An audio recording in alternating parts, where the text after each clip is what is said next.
আপনারা জানেন এক্সপার্টরা বলে দিচ্ছে সামনে বিরাট বড় একটা আর্থিক সংকট বা ফাইন্যান্সিয়াল ক্রাইসিস আসতে চলেছে এবং তার আগে কিভাবে কি করণীয় দরকার আপনাদের যাতে আপনারা ভবিষ্যতে সুরক্ষিত থাকেন তার কিছু একটা জিনিস তথ্য আমি আপনাদের জন্য নিয়ে এসেছি। তার আগে ভিডিওটাকে কি করবেন, একটু সবাইকে পাঠিয়ে দেবেন যাতে সবার কাছে ইনফরমেশনটা পৌঁছে যাক, যাতে সবাই একটু আগে থেকে প্রিপারেশন নিতে পারে যদি ভবিষ্যতে ফাইন্যান্সিয়াল ক্রাইসিস আসে, আর্থিক যদি সংকট আসে। আপনারা তো জানেন জিনিসপত্রের দাম হু হু হু হু করে করে বাড়ছে, পেট্রোল এবং ডিজেলের দাম অনবরত বাড়ছে, আজকে আবার সিএনজির রেটও বেড়েছে আজকে। এইসব যে সময় পেট্রোল ডিজেলের দাম বাড়বে সে সময় আপনাদের জিনিসপত্রেরও দামও অনবরত বাড়তে থাকবে এবং পেট্রোল যদি বাড়ে তাহলে জিনিসপত্রের দাম আরও বাড়বে। এই যে সিচুয়েশনটা সেটা যে মধ্যপ্রাচ্যের যে যুদ্ধ সেই যুদ্ধের পরিস্থিতির কারণে হয়েছে এবং ধীরে ধীরে ধীরে ধীরে করে আর্থিক সংকটের দিকে আমরা এগোচ্ছি বলে সবাই সেটা চিন্তা করছেন। ফাইন্যান্সিয়াল এক্সপার্টরা সেটা বলে দিচ্ছে। কয়েকদিন আগে আমাদের ভারতবর্ষের মাননীয় প্রধানমন্ত্রী শ্রী নরেন্দ্র মোদী মহোদয় এই যে সংকট থেকে বাঁচার জন্য আগে থেকে আমাদেরকে প্রিপারেশন করার জন্য কয়েকটা আহ্বান উনি করেছিলেন। এবং আপনারা যারা মিডল ক্লাস যারা লোক, গরিব যারা লোক, আপনারা কি করবেন যদি আর্থিক সংকট আসে, যদি জিনিসপত্রের দাম আকাশচুম্বী হয়ে দাঁড়িয়ে থাকে, যদি গ্যাস যদি উপলব্ধ না থাকে, সিলিন্ডার যদি উপলব্ধ না থাকে, কি করবেন আপনারা? জিনিসপত্রের সংকট যদি এসে পড়ে কি করবেন আপনারা? আগে থেকে কিভাবে প্রস্তুত হয়ে থাকবেন? এই ভিডিওটা দেখা আপনাদের জন্য খুব জরুরি এবং প্রত্যেক যাদেরকে আপনারা চেনেন তাদেরকে আপনারা নিশ্চয়ই এটা পাঠিয়ে দেবেন। আগে থেকেই তৈরি থাকা ভালো। যদি ভগবানে করে যদি না হয় তাহলে তো ভালো।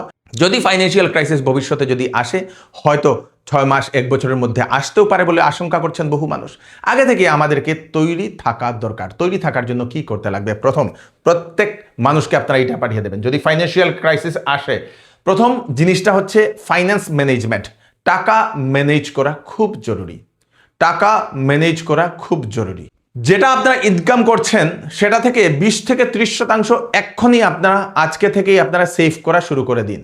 আপনারা যদি বলেন যে আমরা যে ইনকামটা করছি তার থেকে আমাদের খরচও হচ্ছে না, একটু কম খান কিন্তু বাঁচানোর দিকটা একটু বেশি করুন। বাঁচানোর দিকটা একটু বেশি করেন প্রথম।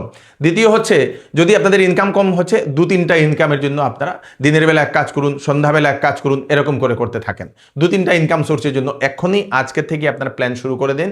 যদি আপনাদের ভবিষ্যতে ফাইন্যান্সিয়াল ক্রাইসিসে যাহাতে আপনাদের কোনো অসুবিধা না হওয়ার জন্য চিন্তা করছেন, তাহলে আগে থেকে এটা করতে লাগবে। একটা ইনকামে ডিপেন্ড করবেন না। আপনারা দিনের বেলা কোনো জায়গাতে চাকরি করছেন, সন্ধ্যার পরে রাত্রিবেলা অন্য একটা কাজ করুন, 12টা অবধি কাজ করুন, কোনো আপত্তি নেই। কাজ অনেকটা আছে, জিনিস আনুন, প্যাকিং করুন, দিয়ে দিন, অনেক জিনিস আছে, অনেক কাজ। যদি ইচ্ছা হয় তাহলে কাজের অভাব নেই। ইমার্জেন্সি ফান্ড ক্রিয়েট করতে লাগবে। সেটা যত সব বিশ্বের ফাইন্যান্সিয়াল এক্সপার্ট, এর আগেও আমি 2-3বার ভিডিও হিন্দিতে বানিয়েছিলাম, সে সময় আমি বলে দিয়েছিলাম যে ইমার্জেন্সি ফান্ড প্রত্যেকের থাকা দরকার। ইমার্জেন্সি ফান্ড মানে কি? ধরে নিন আপনার মাসিক খরচ হচ্ছে 20,000 টাকা। 20,000 টাকা আর 6 মাসের কত হবে? 1,20,000। আপনার ইমার্জেন্সি ফান্ড 1,20,000 এক জায়গাতে থাকতে লাগবে। যদি ফাইন্যান্সিয়াল ক্রাইসিস আসে তাহলে সেই 6 মাস আপনারা সেই টাকা দিয়ে চলবেন এবং 6 মাসে অন্য রোজগারের চিন্তা ভাবনা করবেন। মিনিমাম 6 মাস। 1 বছর হলে আলো ভালো। 1 বছর মানে 20,000 করে যদি 1 বছর হয়, 2,40,000 টাকা আপনাদের ইমার্জেন্সি ফান্ড। সেরকম আপনার যদি 30,000 হয়, সেই মতে আপনাদের 6 মাস বা 1 বছরের কত সেটা আপনারা আলাদা করে রেখে দিন। আপনাদের যদি 50,000 যদি মাসিক হয়, 6 মাসে 3 লক্ষ টাকা, তারপরে 12 মাসে আপনাদের 6 লক্ষ টাকা, আপনাদের মিনিমাম একটা ফান্ড থাকা দরকার। সেটা হচ্ছে ইমার্জেন্সি ফান্ড। প্রত্যেক মানুষকে, যে কোনো বর্গেরই হোক না কেন, আপনাদের প্রত্যেকেরই একটা ইমার্জেন্সি ফান্ড থাকা দরকার। সেটা আপনারা মনে রেখে দিন। এবং যারা ধনী হন গরিব থেকে, তারা প্রথমেই ইমার্জেন্সি ফান্ড রাখেন। Learn digital skill. এখন ডিজিটাল স্কিলটা খুব বেশি জরুরি। ভবিষ্যতে যদি ফাইন্যান্সিয়াল ক্রাইসিস আসে, আর্থিক সংকট যদি হয়, তেলের দাম যদি বৃদ্ধি হয়, তেলের সংকট হয়, গ্যাসের যদি সংকট হয়, তাহলে কি করতে লাগবে? ঘর থেকে কাজ করতে লাগবে। ঘর থেকে কাজ করলে ঘর থেকে কি কাজ করবেন? অনলাইনে আপনাদের কাজ করার যে জিনিসগুলো সেগুলো শিখতে লাগবে। আর্টিফিশিয়াল ইন্টেলিজেন্স, ভিডিও এডিটিং, তারপরে কন্টেন্ট ক্রিয়েশন থেকে শুরু করে সব কিছু, যাতে আপনারা বাড়ি থেকে কাজ করতে পারেন এবং সেটা ফ্রিল্যান্সিং কাজ করে আপনারা অন্যরার জন্য কাজ করে সেখান থেকে কিছু টাকা আপনারা রোজগার করতে পারেন। তো সেটার জন্য আপনারা সেই ডিজিটাল স্কিলগুলো আপনাদেরকে শিখতে লাগবে। আপনাদের বয়স বেশি হয়ে গেছে, শিখতে পারছেন না, আপনাদের ছেলে মেয়েদেরকে আপনারা এখনই আপনারা ডিজিটাল স্কিল, এখন YouTube free of cost available, সেখানে বিভিন্ন ধরনের স্কিল ফ্রি অফ কস্ট আপনারা শিখতে পারবেন। স্পেশালি আর্টিফিশিয়াল ইন্টেলিজেন্স টুলগুলো শিখলে খুব ভালো। এখন থেকে আপনারা প্রিপারেশন করে রেখে দিন। একটা ইন্ডাকশন বাড়িতে রেখে দিন। যাদের গ্রামেগঞ্জে বাড়ি থাকলে তো সেই লাকড়ির চুলা আপনারা পাবেন, কিন্তু শহরে যদি আছেন তাহলে একটা ইন্ডাকশন রেখে দিন। ইলেকট্রিক ভেহিকেলের উপর ডিপেন্ডেন্ট হওয়া জরুরি। আপনাদের যদি সেই তেলের যদি গাড়ি থাকে, যদি চান ভবিষ্যতে যদি সংকট যদি আসে, তেল যদি উপলব্ধ না হয়, তাহলে ইভিতে কনভার্ট হওয়ার জন্য আমাদের প্রধানমন্ত্রী মহোদয়ও বলে দিয়েছেন। তো সেটার দিকেও আমাদের এগোনো খুব দরকার। তার সঙ্গে সঙ্গে গোবর গ্যাস, গ্রামেগঞ্জে যদি আছেন আপনারা, গোবর গ্যাস নিজের যদি সেই গরু মহিষ যদি আছে, গোবর গ্যাস কীভাবে বানানো হয়, প্রতি বাড়িতে ছোট একটা ড্রামের মধ্যে বা একটা সিনট্যাক্সের মধ্যেও আপনারা গোবর গ্যাস আপনারা বানাতে পারবেন। ইউটিউবে ভিডিও অ্যাভেলেবেল আছে, সেগুলো দেখে আপনারা নিজের গোবর গ্যাসের আপনারা করে দিন, শিখে নিন, বানিয়ে নিন। কি হবে তাতে নিজের ঘরের যে গ্যাস, রান্নার গ্যাসটা আপনারা পেয়ে যাবেন ফ্রি অফ কস্ট। গরুর গোবর থেকেই আপনারা গ্যাসটা পেয়ে যাবেন। আবার বাংলাতে চলে আসলাম, আমি এরকম হঠাৎ বাংলা হঠাৎ ইংলিশ এরকম করে থাকি। লোন থেকে দূরে থাকুন, কোনো ধরনের লোনে আপনারা ঢুকবেন না। ফাইন্যান্সিয়াল ক্রাইসিস আসলে ইনকাম যে সময় থাকবে না, আপনারা লোন দিতে পারবেন না। লোন দিতে না পারলে এনপিএ হয়ে যাবে আপনাদের, সেই সিভিল স্কোর ডাউন হয়ে যাবে আপনাদের। তো ডাউন হলে ভবিষ্যতে কোনো দিনও আপনারা লোন নিতে পারবেন না। তো কোনো ধরনের লোন থেকে বিরত থাকুন। মানুষ দেখানোর জন্য টাকা খরচ করবেন না, যে কোনো কিছুর জন্য। কাউকে দেখাবো আমি আইফোন 17 প্রো ম্যাক্স কিনবো, বিয়ে হয়েছে সবাইকে ডাকবো, বেশি মানুষ ডাকবো, সবাইকে দেখাবো বলে অনেক টাকা খরচ করছেন, এরকম করবেন না। সব কিছু লিমিটেড। মুঠের উপর টাকা বাঁচানোর জন্য আপনাদের যা করণীয় তাই করুন।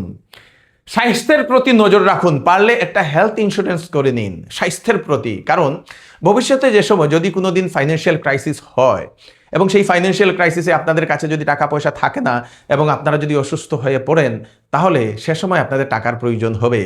তো সেজন্য স্বাস্থ্যটাকে ঠিক রাখার জন্য এখনই এক্সারসাইজ করুন, প্রাণায়াম করুন, যোগা করুন, ব্যায়াম করুন, যে কোনো কিছু করুন, মেডিটেশন করুন, সব কিছু করুন। নিজের স্বাস্থ্যটাকে সুস্থ রাখার ব্যবস্থা রাখুন।